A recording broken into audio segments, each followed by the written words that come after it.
Well, good morning. And as you may have noticed, the chairman and I are joined today by the CENTCOM Commander, Admiral Bradley Cooper. He just returned from the front lines to see the troops and meet with allies, and this morning briefed us, just before this briefing, on the latest on all aspects of Operation Epic Fury. So after the chairman concludes, we'll ask Admiral Cooper to share a quick update on the ground truth from his trip to the region as he continues to implement an Ironclad blockade and ensures that our forces are maximally postured to restart combat operations should this new Iranian regime choose poorly and not agree to a deal. And that is what we urge this morning, that this new Iranian regime choose wisely, which is where we'll start with a message to Iran's military leadership, to the KH leadership and IRGC leadership. We're watching you. Our capabilities are not the same, our military and yours. Remember, this is not a fair fight. And we know what military assets you are moving and where you are moving them to. While you are digging out, which is exactly what you're doing, digging out of bombed out and devastated facilities, we are only getting stronger. You are digging out your remaining launchers and missiles with no ability to replace them. You have no defense industry. No ability to replenish your offensive or defensive capabilities. You only have what you have. You know that, and we know that. You can move things around, but you can't actually rebuild. You can dig out for now, but you can't reconstitute. But we can. We are reloading with more power than ever before, and better intelligence. Even more importantly, better intelligence than ever before, as you expose yourself with your movement to our watchful eye. We are locked and loaded on your critical dual-use infrastructure, on your remaining power generation, and on your energy industry. We'd rather not have to do it, but we're ready to go at the command of our president and at the push of a button. This blockade, which the chairman will detail this morning, is the polite way that this can go. Your energy is not moving and will not move, and we can do this all day. But it's not destroyed yet. Your energy industry is not destroyed yet. You like to say publicly, Iran, that you control the Strait of Hormuz, but you don't have a navy or real domain awareness. You can't control anything. To be clear, threatening to shoot missiles and drones at ships, commercial ships that are lawfully transiting international waters, that is not control. That's piracy. That's terrorism. The United States Navy controls the traffic going in and out of the strait because we have real assets and real capabilities. And we're doing this blockade, performing it with less than 10% of America's naval power. The math is clear. We're using 10% of the world's most powerful navy, and you have 0% of your navy. That's real control, and we have a long track record of dealing with pirates and terrorists. But there is an alternative. As our negotiators have said, you, Iran, can choose a prosperous future, a golden bridge, and we hope that you do for the people of Iran. In the meantime, and for as long as it takes, we will maintain this blockade, successful blockade. But if Iran chooses poorly, then they will have a blockade and bombs dropping on infrastructure, power, and energy. And at the same time, Treasury Secretary Scott Bessent and our friends over at Treasury are launching Operation Economic Fury as well, maximizing economic pressure across the entirety of the government. To Iran, choose wisely. The world watched, and so did you, as the U.S. military moved seamlessly from major combat operations to a world-class blockade. We can make that transition again, very quickly, and even more powerfully than ever. At the direction of President Trump, the War Department will ensure that Iran never has a nuclear weapon. Never. We'd prefer to do it the nice way, through a deal led by our great vice president and negotiating team, or we can do it the hard way. We urge this new regime to choose wisely. Speaking of choosing wisely, a note to the press corps, to the American media, as I just can't help but notice the endless stream of garbage, the relentlessly negative coverage you cannot resist peddling, despite the historic and important success of this effort and the success of our troops. Sometimes it's hard to figure out what side some of you are actually on. It's incredibly unpatriotic. This same press corps, not this exact same press corps, but at least an older press corps, bent over backwards during the Biden administration to explain away the disastrous and disgraceful Afghanistan withdrawal. You called it the greatest airlift in American history. It's almost like you're cheering only for one side. This past Sunday, I was sitting in church with my family, and our minister preached from the book of Mark, the 3rd chapter. And in the passage, Jesus entered a synagogue and healed a man with a withered hand. The Pharisees came to watch. And as the scripture reads, they came to see whether Jesus, would heal him, or he would heal him on the Sabbath, so that they might accuse him. You see, the Pharisees, the so-called and self-appointed elites of their time, they were there to witness, to write everything down, to report. But their hearts were hardened. Even though they witnessed a literal miracle, it didn't matter. They were only there to explain away the goodness in pursuit of their agenda. As the passage ends, the Pharisees went out and immediately held counsel against him, how to destroy him. I sat there in church and I thought, our press are just like these Pharisees. Not all of you, but the legacy Trump-hating press. Your politically motivated animus for President Trump nearly completely blinds you from the brilliance of our American warriors. The Pharisees scrutinized every good act in order to find a violation, only looking for the negative. The hardened hearts of our press are calibrated only to impugn.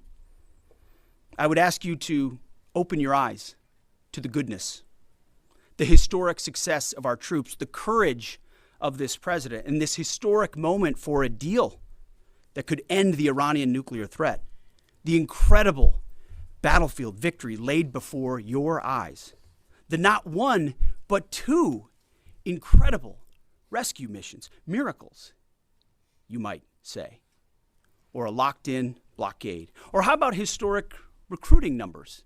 Yesterday, we announced that the Air Force and the Space Force met new higher goals in FY26, 5 months in advance of the end of the fiscal year, five months ahead of time. The Marine Corps and the Army will soon do the same. 2-3 years ago, we couldn't meet lower recruiting numbers, not even close. Where are the reports on that? Where's the coverage of the new spirit in the country, the new spirit in the ranks, the surge of Americans wanting to join the greatest military in the world? Nothing from the fake news. We sense a pattern. You see, on the battlefield, these are demonstrations of uniquely American capabilities, strength and resolve. It's all around you each and every day. But in the press, you only seek the negative, earning each and every day the fake news label. But the American people, with goodness in their hearts, see past the Pharisees in our press. They see the goodness. You watching, you see the goodness. They see the success. They see the reality. And they don't demand perfection, and perfection is not possible on any battlefield.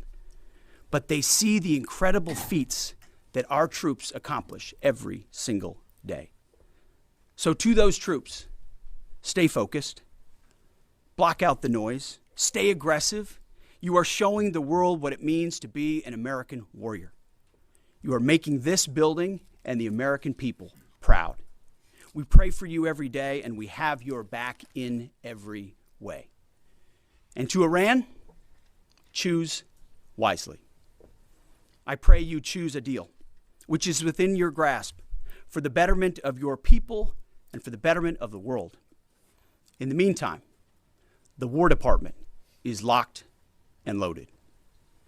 Mr. Chairman, over to you. Thank you, Mr. Secretary, and good morning, ladies and gentlemen. Thank you for being here today. Last week, the President of the United States directed a ceasefire that temporarily paused major combat operations in Iran. The unprecedented effort by America's joint force during Operation Epic Fury set the conditions for this ceasefire.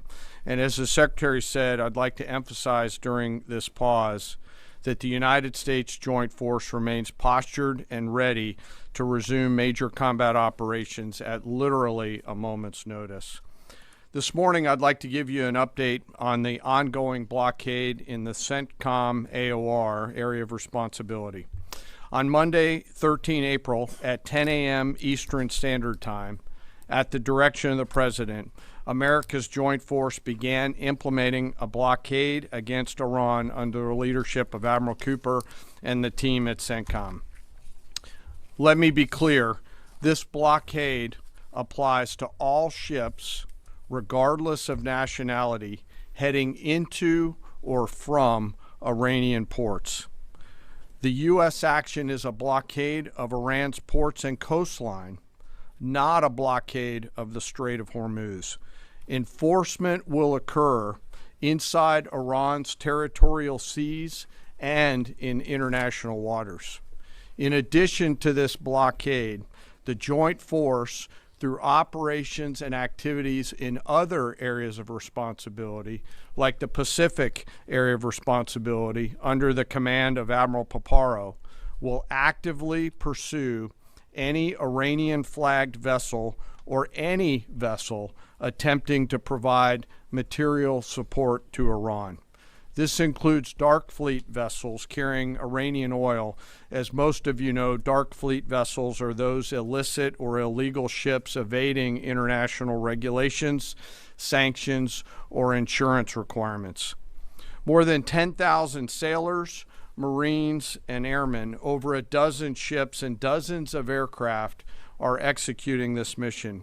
And let me walk you through this operation a little bit. Please go to the first slide. First to the graphic. This is taken before the blockade began. North is up. You can see the blockade line here in the center of the graphic, denoted by the red dashed line. This map is a pull from our common operating picture that we use to allow commanders and key leaders to see what is happening in near real time. We just grabbed screen grabs to highlight the actions and activities.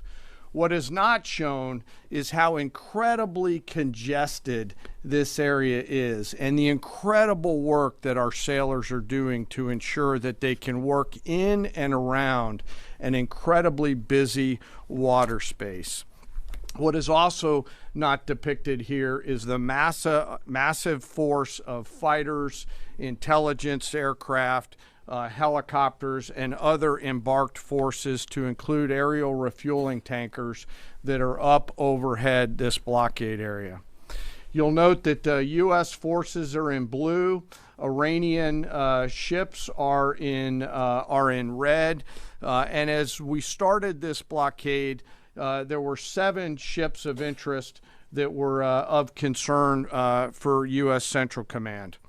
Through a variety of intelligence tools and with the assistance of the Office of Naval Intelligence and other intelligence agencies, the force began to hunt for potential interdictors at 10 a.m. Eastern Standard Time.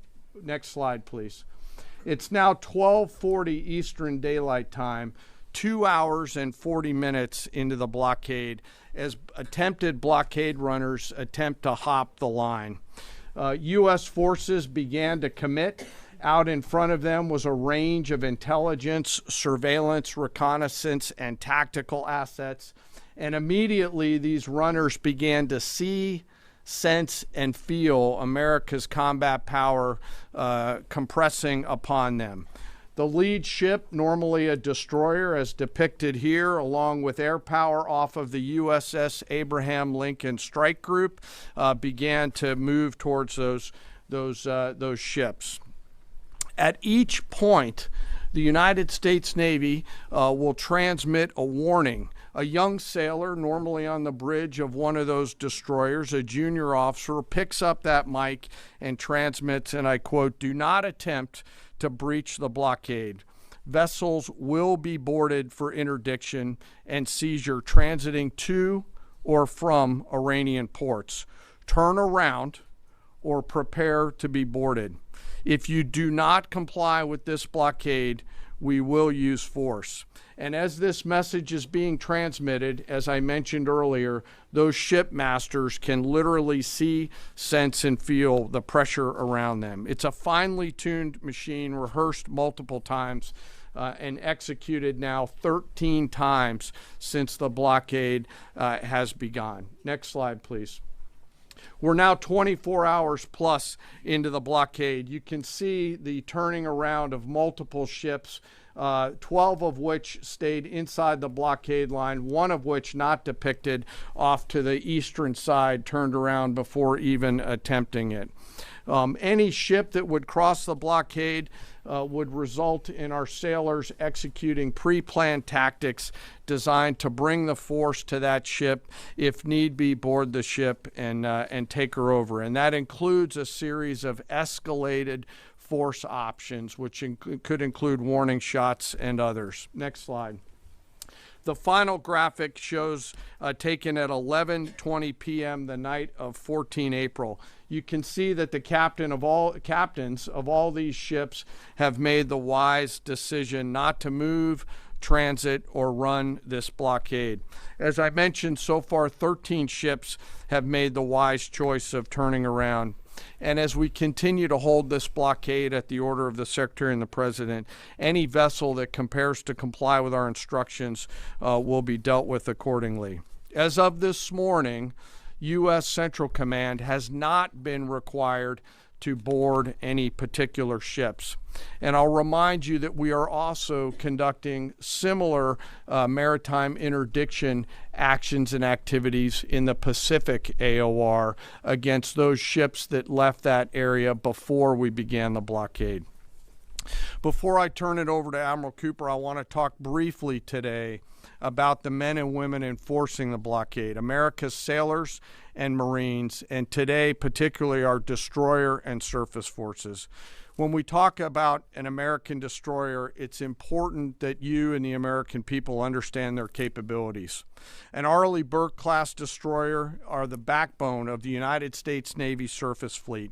Over 500 feet long, they displace 9,000 tons, and it is the sports car of the United States Navy.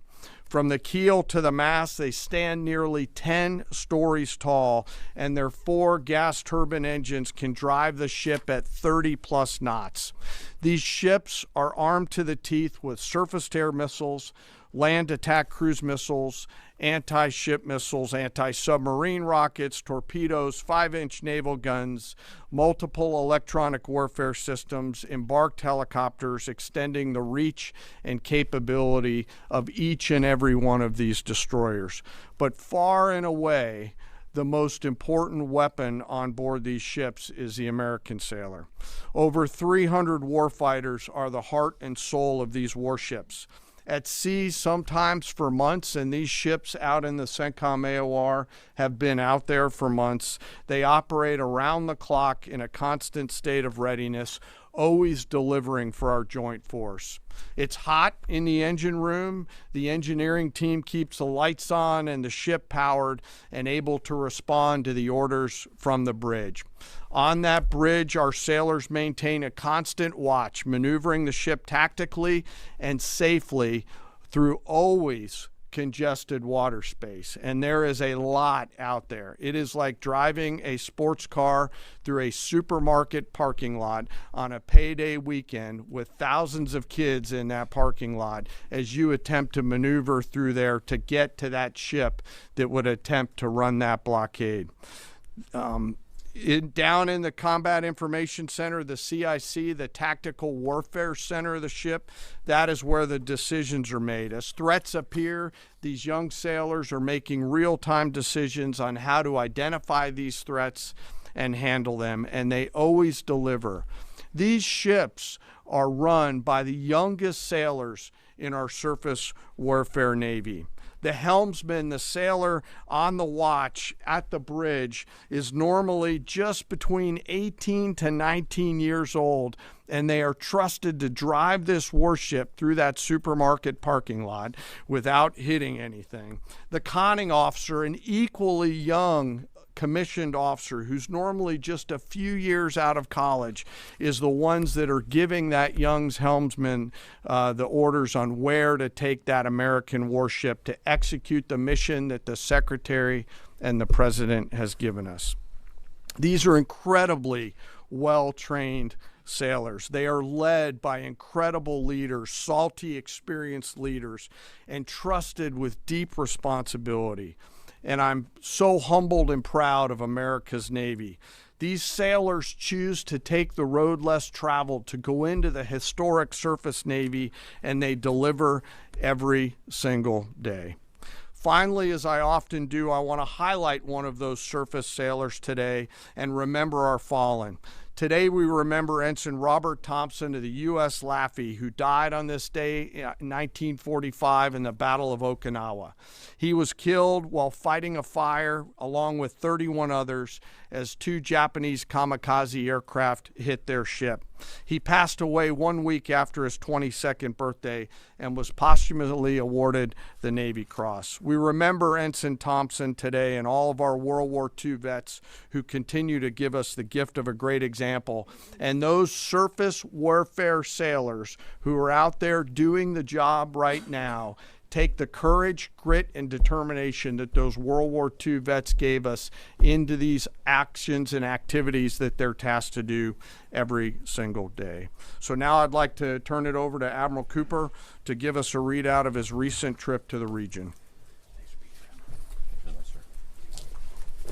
Well, good morning, and Mr. Secretary, thank you for the kind invitation, and Chairman, great to join you. It's a real honor to be here representing the more than 50,000 American service members deployed throughout the Middle East today, supporting operations. And it's great to have the opportunity to highlight the tremendous efforts our warfighters operating forward and the important partnerships with regional allies that continue to thrive. In fact, yesterday I returned from my second trip to the Middle East in the past 15 days. 2 very different visits, one during our offensive operations against Iran, and the second in this most recent trip during the ongoing ceasefire. Very different. During both of my recent trips, I visited with our troops who were deployed across the region in more than 70 different locations, in a distance that largely spans between Florida and Arizona. I've long believed that every success that we have starts and ends with our people, and boy does this shine through brightly. During these visits, I had the privilege of personally recognizing more than 100 servicemen and women for their extraordinary valor, their courage, and their initiative under fire and delivering fire. And every time I interact with these young men and women downrange, I am deeply inspired by their courage, their resilience, and their unwavering commitment. The stories are remarkable. In many cases, you've seen this play out over TV. Fighter pilots who took out Iranian missile launchers in the moments prior to their launch against Americans and our partners, and who hit key military targets in and around Tehran on the attack more than 13,000 times. I met with some of the teams that helped to bring our F-15 airmen home safely from Iran and heard first-person accounts of the stories. Absolute heroes. I spent time with our troops who are employing cutting-edge tactics and technology for the first time in warfare. I won't be able to talk about what those are, but these young men and women are breaking new ground. It's incredibly inspiring.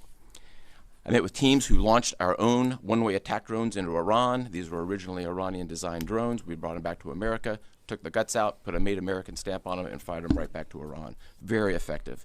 I met with teams who are employing AI every single day to help us sift through vast amounts of information to help us make decisions faster. And importantly, humans are always in the loop in this process. I met with our Space Force teams and our cyber specialists, whose work cannot be discussed, but who serve with indispensable impact.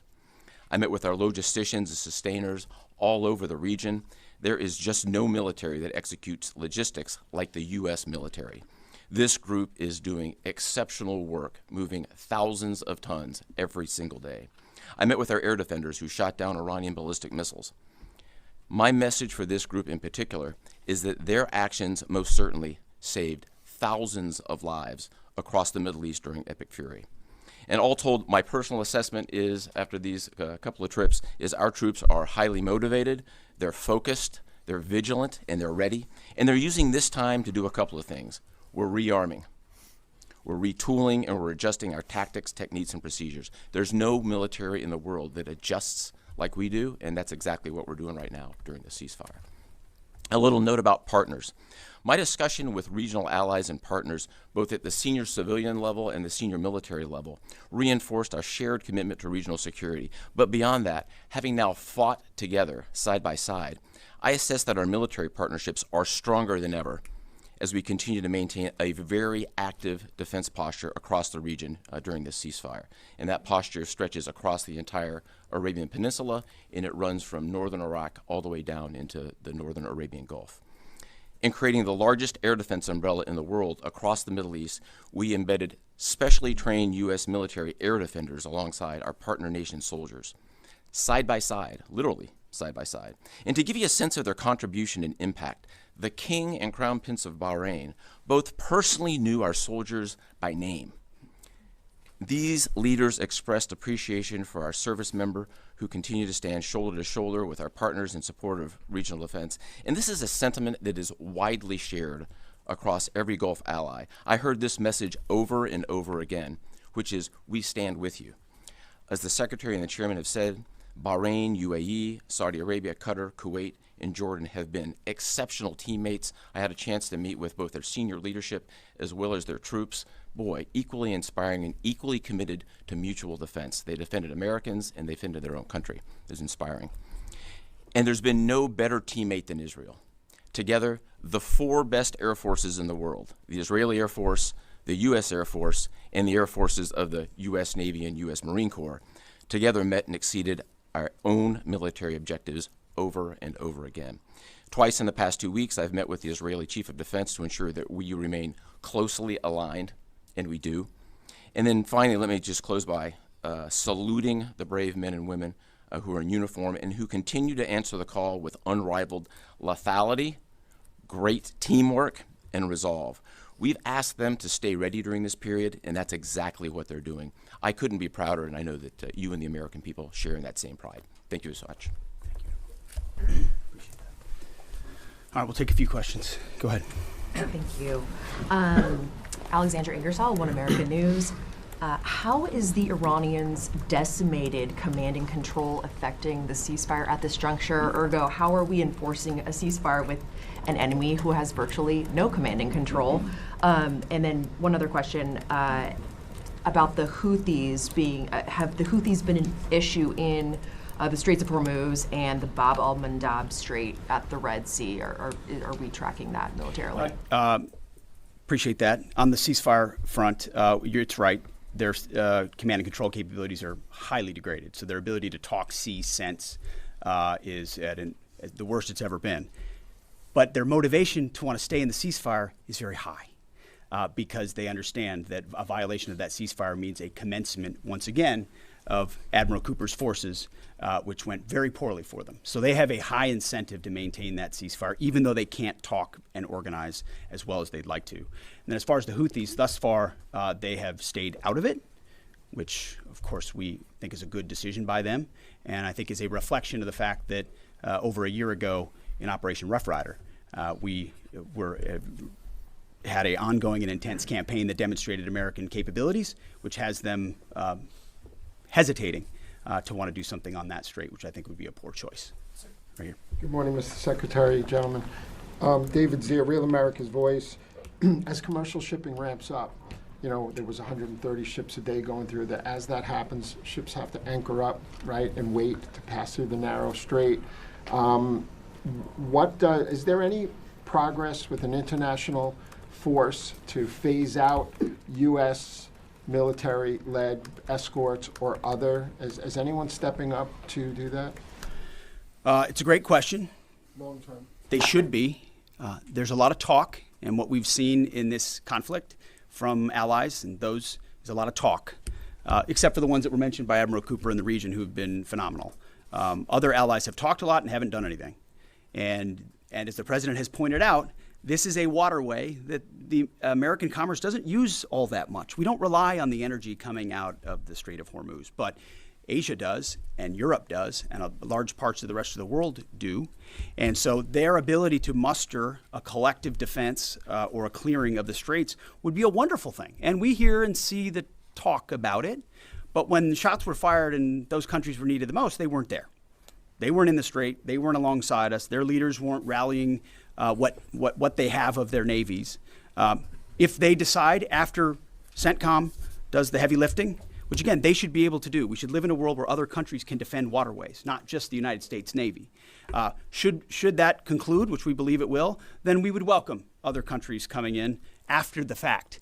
But you can't live in a world in perpetuity, and this is a message to the rest of the world and our allies, where you just rely on America to continually do the heavy lifting. Oh, Iran might get a nuclear bomb. Who's going to do something about it? America. And America only. Other allies need to invest in their capabilities so they can project power and do basic tasks like clearing a strait. So we're not counting on it, but it would be wonderful to see it if it ever materialized. Yes. Thank you, Mr. Secretary. Thank you all for your time. I have a couple questions. I know you said a few weeks ago that Iran's supreme leader was wounded and disfigured. Do you have an update on whether he's even alive at this point? And then another question for you. Iranian embassy accounts are sharing an AI video of Jesus Christ kind of bloodily killing President Donald Trump. Does the Pentagon have a response to this, including the fact that this AI Jesus is casting Trump into hell? And then finally, for Admiral Cooper, could you speak to us about the morale of the American service members that you're seeing in the Middle East? I think Americans are really interested in what their experiences and testimonies are like. As far as the status of the individual you mentioned, I believe it's the same. Not a lot coming from him right now, understandably so. A lot of fear. Believed to be alive, wounded, and disfigured. Status remains the same. As far as a video like that, of course, that's disgusting and detached from reality. Iran says a lot of things in the propaganda space based on complete lies, and their actions have been lies. Oh, we don't target. We see missiles going into civilian facilities and hotels in the Gulf states. They say we only target military targets, as you watch drones and missiles go into. So they are going to misrepresent, lie, spin in a multitude of ways, which we are quite used to. Ultimately, they need to come to the table and make a deal. And I'll hand it over to Admiral Cooper for this. Yeah, I would just reiterate my previous comment. Morale is very high. And anyone in the military can take about 2 seconds to figure out what morale looks like by meeting around it with the people. And it is crystal clear. These are motivated young men and women. I had the wonderful privilege of writing a letter early on in the operation to the team forward. And I told them this was going to be a mission of extreme consequence. And serving at a time where you are making a difference, consequential, as the Secretary and the Chairman have described over and over again, is incredibly and deeply meaningful. And I think that's the key part of the drive, as well as being great teammates across the board. It's a privilege to watch. Jerry. Thank you. Jerry Dunleavy with Just the News. I have a couple of questions. First is some critics of the Trump administration policy, including former NCTC Director Joe Kent, have attempted to claim that the Trump administration's policy of zero enrichment for the Iranians is not actually President Trump's policy, but was foisted upon him by the Israelis. Looking back, doing a bit of a refresher for myself, I saw that zero enrichment was the Trump State Department's policy in the first admin. Let me just stop for a second. As someone who, unlike the individual you referenced, is in the presence of the president nearly every day and has been inside every single key meeting that has happened surrounding the idea of Operation Epic Fury, not a single thing has been foisted upon the President of the United States. President Trump makes his own decisions about the interests of this country and defending our interests, and then working with allies and partners, in this case, Israel, who's got a lot of will and a lot of capabilities, which we're grateful for. Nothing gets foisted on President Trump. So those people who are not in those meetings who like to say things about that are just flat wrong. I had a quick one for Admiral Cooper, if that's Sure. okay. Thank you, sir, and thank you for being here. So during Operation Epic Fury, 13 U.S. service members have lost their lives, some of them in an apparent aircraft refueling accident, and some of them from Iranian strikes, including a drone strike. I was wondering if you could share a little bit with us about how those Iranian strikes were able to be successful, and what lessons you've learned, and how you're applying those lessons in the future to make sure that we're able to defend a little bit better against that sort of Sure, a really broad question. But first, we will always honor the fallen, and the 13 who lost their lives really helped steel the resolve and congeal the motivation of the forces that are I met many people who knew the fallen personally. I met many who were reported as wounded and are back. 90% of those who have been wounded have been back to duty. It gives you a sense of purpose and motivation. We have collected dozens, if not hundreds, of lessons learned. And as we sit here right now, the Joint Force across the board is taking them and very tactically applying them right now, right here, right now. If I think about a football analogy, if it's halftime or between the third and fourth quarter, great teams are always adjusting, and we are certainly a great team, and that's what we're doing right now, taking the lessons and applying them in a meaningful way. What those are, I'm not going to talk about. I'll say they extend also outside of CENTCOM and across the rest of the Joint Force. We are a learning organization, so adversaries around the world should recognize that and be aware of that. No doubt. And likewise, I mean, the chairman and I have had the opportunity to greet those 13 and their families at Dover, and it does steel our resolve. And I can just attest to the planning that went into every aspect of this, and force protection, ensuring that CENTCOM has whatever it needs and that they're taking the proper posture has always been number one in this effort. Last question. Thank you, Secretary Hegseth. There's reporting that says U.S. intelligence indicates China is preparing weapons shipments to Iran during this ceasefire.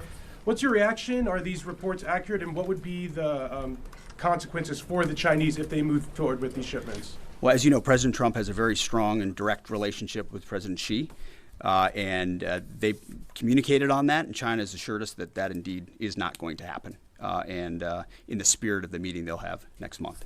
Thank you very much. Appreciate it.